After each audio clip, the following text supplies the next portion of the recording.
Hello, good evening students. 10th class के physics में आपका फिर से स्वागत है। मैं शफीक अहमद।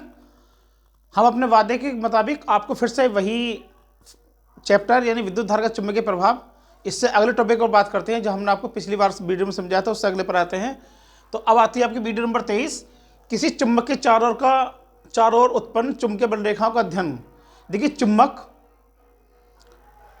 से निकलने वाली चुंबकीय बल रेखा का अध्ययन करने का तरीका हम आपको बताते हैं। इसका अध्ययन करती है चुंबक से निकलने वाली चुंबकीय बल रेखाएं किस तरह वर्क करती हैं, होती भी हैं या नहीं होती है, इसके बारे में भी आपको समझाते हैं। देखिए, हमने आपको बताया था कि हम आपको 10th क्लास की फिजिक्स और बायोलॉजी और मैथमेटिक्स समझाएंगे। आप हमारी वीडियो को देखिएगा, और केमिस्ट्री भी शामिल है इसके अंदर। हम टाइम पर आपका सिलेबस पूरा कर देंगे।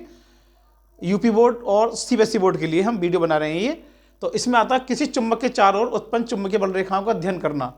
किस तरह से अध्ययन करते हैं, देखिए। आप ये मानिए कि आपने एक सादा कागज ले लिया, बड़ा सा सादा कागज ले लिया, और उसके बीचों बीच में आपने एक मैग्नेट को रख दिया, एक दंड चुंबक आपने इसके बीचों बीच में रख दिया इस तरह से। तो ये चुंबक का एन सिरा होगा और ये वाले चुंबक का एस सिरा होगा। ये आपको हम बता चुके हैं चुंबक के बारे में। ये चुंबक के 2 ध्रुव होते हैं, उत्तरी ध्रुव और दक्षिणी ध्रुव। अब हमसे निकलने वाली चुंबकीय बल रेखा का अध्ययन करना है। तो आप सबसे पहले आर्ट का पेज बिछा लीजिए बड़ा सा, उसे चारों कोने में पिन कर दीजिए ताकि हिल ना सके वो। और जब चुंबक को यहाँ पे रखेंगे तो उसके चारों ओर आप अपने पेंसिल से बारीक लकीर खींच दीजिए, यानी इसके चारों ओर, ताकि चुंबक हिल भी जाए तो वापस उसे मतलब सर्किल यानी रेक्टेंगल के ऊपर रख सकते हैं। आपको एक रबड़ और एक कच्ची पेंसिल अपने साथ रखनी है, और साथ के साथ में एक चुंबकीय सुई। चुंबकीय सुई क्या होती है, देखिए, हमने आपको कल बताया था कि चुंबक को अपनी ओर आकर्षित करती है, लोहे के पदार्थ को भी खींचती है और चुंबक को भी खींचती है। तो एक होती है चुंबकीय सुई, ऐसे बोलते हैं द्विक सुई। इसका दूसरा नाम होता है कंपास, दिशा बताने वाला। यानी किसी दौर में जब चुंबक की खोज हुई थी, इसके बाद में एक सिरा उत्तर में रुकता है, दूसरा दक्षिण में रुकता है। तो इसका जो सबसे ज़्यादा ये प्रयोग होता था वो होता था सिर्फ और सिर्फ दिशा ज्ञात करने में। तो ये एक एल्युमिनियम की एक डिब्बी होती है, इसके बीचों बीच में एक यहाँ पर एक पिन खड़ी होती है, और पिन के ऊपर यहाँ पर हम एक तीर लगा देते हैं, और इस तीर के ऊपर बीचों बीच में बैलेंस के साथ में एक चुंबक लगी होती है।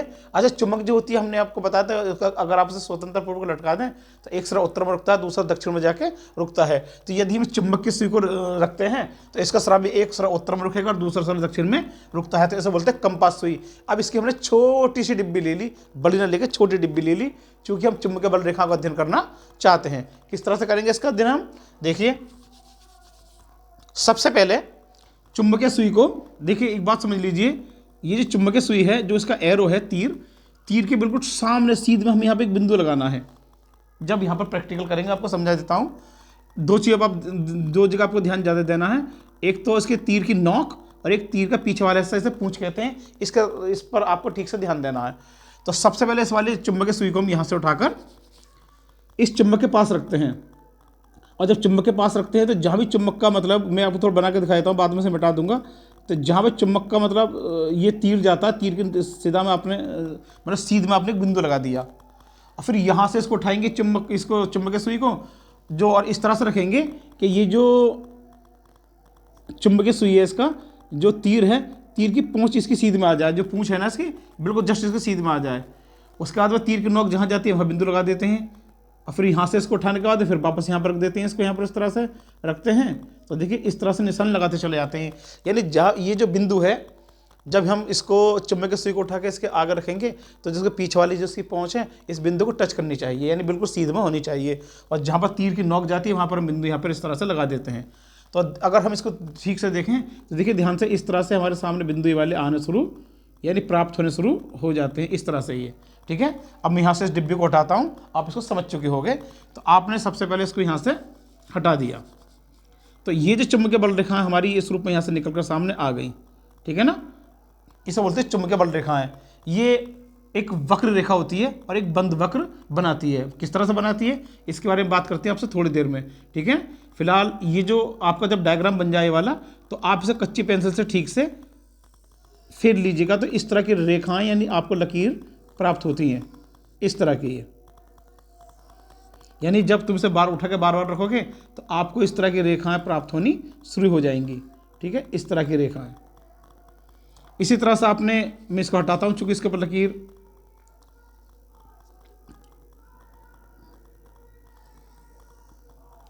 तो चुम्बक से निकलने वाली चुंबकीय बल रेखाएं इस तरह से जाती हैं, एन से निकलती हैं और एस की ओर जाती हैं, एन से निकलती हैं और एस की ओर जाती हैं। ठीक है, ऐसी तुम्हारे अंदर जब आपको उस चुंबकीय सुई को उठा के आप दूसरी तरफ रखेंगे तो आपको फिर से यही वाली रेखा इस तरह से निकलती हुई प्राप्त होती हैं।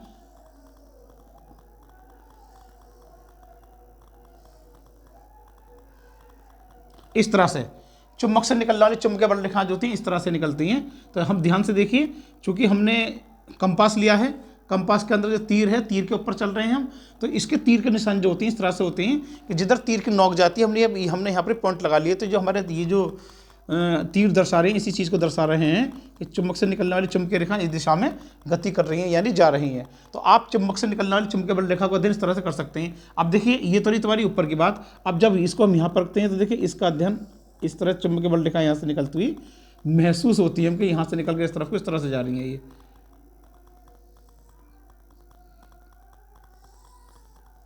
इस तरह से ये जाती प्रतीत होती हैं।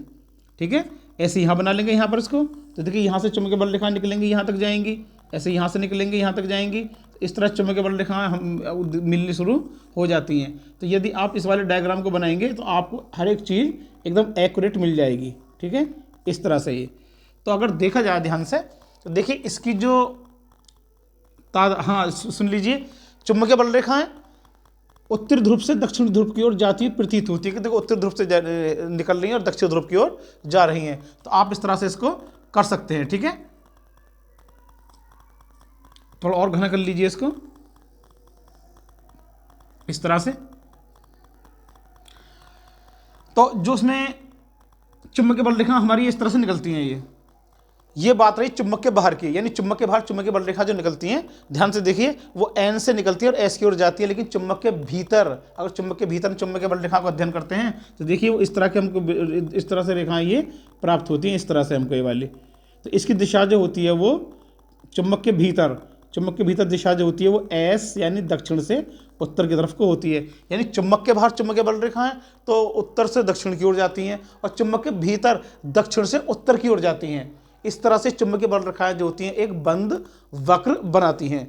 और देखिए चुंबकीय बल रेखा कभी भी एक दूसरे को नहीं काटती हैं। अगर एक दूसरे को काटेंगे तो इसका मतलब ये हो गया कि इसकी दो दिशाएं हैं।